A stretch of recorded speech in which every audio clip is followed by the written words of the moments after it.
Che pronomi si usano con la costruzione fare più infinito? Argomento richiesto da Dan5898, che scrive: potrebbe fare un video sui pronomi che vengono dopo il verbo fare, come farla passare oppure farle notare. Grazie mille per l'ottima domanda. In realtà mi è anche venuto in mente dopo che avevo già fatto un video sui verbi fare e lasciare seguiti dall'infinito, ma è un video di un po' di tempo fa, tanto che non mi ricordavo più neanch'io di averlo fatto, e quindi mi sembra utile ripassare qui questo argomento, magari con un video più breve che si concentri proprio su questo punto, cioè sull'uso dei pronomi, magari aggiungendo anche qualcosa, tenendo presente che tutto quello che dico in questo video sul verbo fare vale anche per il verbo lasciare, quando è seguito dall'infinito.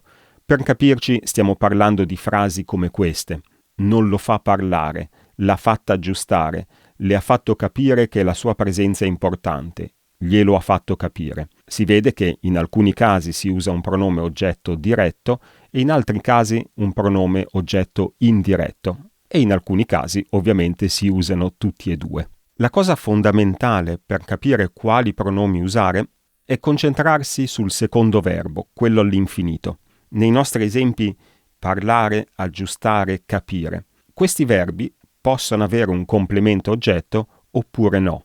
Non ci sono altre possibilità, o ce l'hanno o non ce l'hanno. Stefano non ha fatto parlare Giulia. In questa frase Stefano è il soggetto del verbo fare, mentre Giulia è il soggetto del verbo parlare, perché è Giulia che non parla.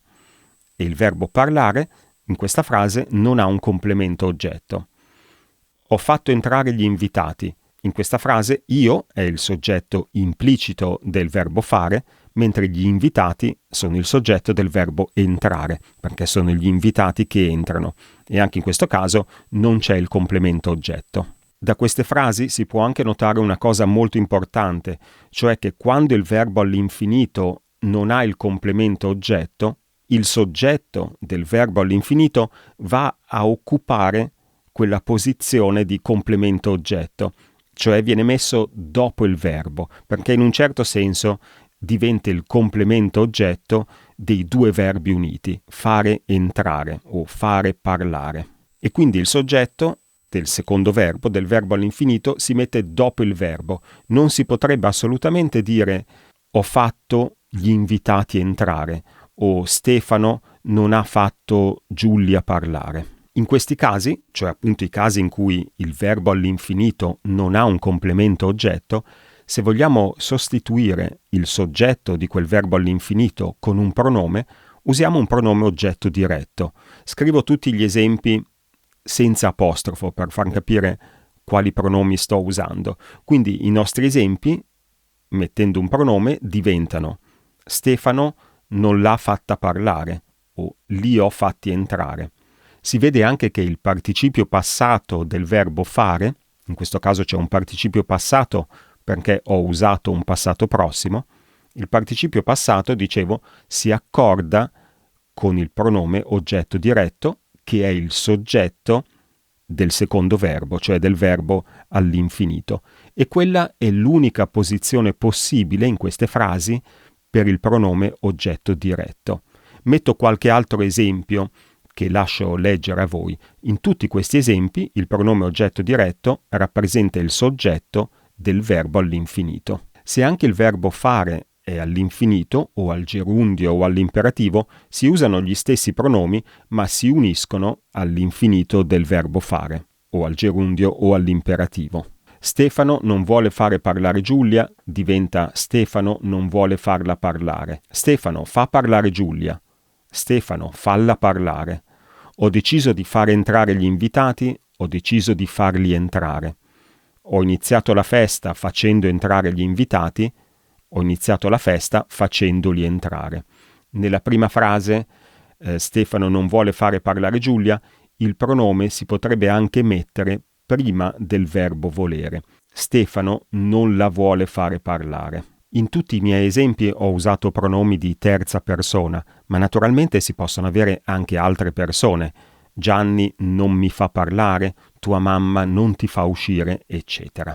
Il secondo caso è quello in cui il verbo all'infinito ha un complemento oggetto. Ho fatto aggiustare il rubinetto, Stefano ha fatto potare la siepe. Se in queste frasi vogliamo sostituire il complemento oggetto con un pronome, usiamo gli stessi pronomi che abbiamo usato prima per il soggetto, cioè i pronomi oggetto diretto, e quindi queste frasi diventano lo ha fatto aggiustare, l'ha fatta potare, il maestro ha fatto fare gli esercizi, il maestro li ha fatti fare. Anche qui si vede l'accordo del participio passato con il pronome e per la posizione valgono le stesse regole di prima. Negli esempi che abbiamo appena visto, il verbo all'infinito non ha un soggetto esplicito, ma cosa succede se vogliamo aggiungere un soggetto esplicito, cioè la persona che ha riparato il rubinetto, la persona che ha tagliato la siepe? In questi casi il soggetto viene introdotto dalla preposizione a oppure dalla preposizione da. Queste due preposizioni sono quasi equivalenti. Metto un link a un articolo dell'Accademia della Crusca se qualcuno vuole approfondire la differenza fra queste due preposizioni in questo caso. Ma qui uso quella che mi sembra più adatta nei miei esempi. E quindi abbiamo ho fatto aggiustare il rubinetto all'idraulico, ho fatto potare la siepe al giardiniere, il maestro ha fatto fare gli esercizi a Chiara. Ora, se vogliamo sostituire il soggetto del verbo all'infinito con un pronome, questa volta dobbiamo usare un pronome oggetto indiretto. Un verbo non può avere due complementi oggetto, quindi, visto che il posto del complemento oggetto è già occupato dal complemento oggetto, dobbiamo usare un complemento oggetto indiretto per il soggetto. E quindi le nostre frasi diventano: gli ho fatto aggiustare il rubinetto, gli ho fatto potare la siepe, le ha fatto fare gli esercizi. E naturalmente, se vogliamo sostituire sia il complemento oggetto del verbo all'infinito sia il soggetto del verbo all'infinito, possiamo usare due pronomi e unirli. Quindi useremo il pronome oggetto diretto per il complemento oggetto e il pronome oggetto indiretto per il soggetto. E ancora i nostri esempi diventano: glielo ha fatto aggiustare, gliel'ha fatta potare, glieli ha fatti fare. Quindi, per concludere con quei due esempi della domanda iniziale, farla passare, farle notare, due pronomi diversi. Nel primo caso potremmo avere una frase come il vigile non ha fatto passare Giulia, che diventa il vigile non l'ha fatta passare. In questo caso pronome oggetto diretto che si riferisce a Giulia, il soggetto del verbo passare, e usiamo il pronome oggetto diretto perché il verbo passare non ha un complemento oggetto. Per il secondo esempio potremmo avere: ho fatto notare a Giulia che non ha chiuso la porta, le ho fatto notare che non ha chiuso la porta. In questo caso pronome oggetto indiretto le che si riferisce a Giulia, il soggetto del verbo notare, e usiamo il pronome oggetto indiretto perché il verbo notare ha un complemento oggetto. Il complemento oggetto in questo caso è una frase, una proposizione oggettiva, che non ha chiuso la porta. E se volessimo sostituire anche quella proposizione oggettiva con un pronome, dovremmo usare il pronome lo, e quindi la nostra frase diventerebbe gliel'ho fatto notare. Bene, spero che il video sia stato utile.